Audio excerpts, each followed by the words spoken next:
बघा इकडे लक्ष द्या विद्यार्थ्यांनो, काल आपण काय बघितले, प्राण्यांचे घर, त्या घरांना इंग्रजीमध्ये काय म्हणतात आणि त्यांचे आवाज तुमच्या लक्षात आहेत ना.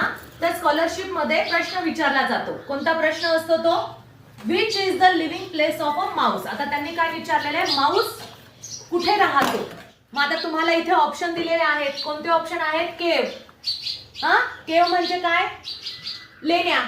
ट्री म्हणजे झाड, तोड आणि होल. या तीन पैकी, या चार ऑप्शन पैकी कोणत्या ऑप्शनला तुम्हाला निवडायचंय सांगा बरं. माऊस कुठे राहतो, बिळामध्ये, बरोबर. आणि बिळाला काय म्हणतात इंग्रजीमध्ये, होल. काय म्हणतात, होल. म्हणजे 4 नंबरचा जो ऑप्शन आहे तो तुम्हाला काय करायचा, रंगवायचा आहे, काळा करायचा आहे. ठीक आहे. आता आपण दुसरा प्रश्न बघू. दुसरा प्रश्न काय विचारला जातो तर, what sound does the animal in the picture make. What sound does the animal in the picture make. चित्रामध्ये कोणता प्राणी दिसतोय तुम्हाला, साप दिसतोय. आणि इथे साऊंड विचारलेले आहे. सापाचा साऊंड कसा असतो हा तुम्हाला ओळखायचा आहे. ठीक आहे. ऑप्शन बघा, काय काय ऑप्शन आहे.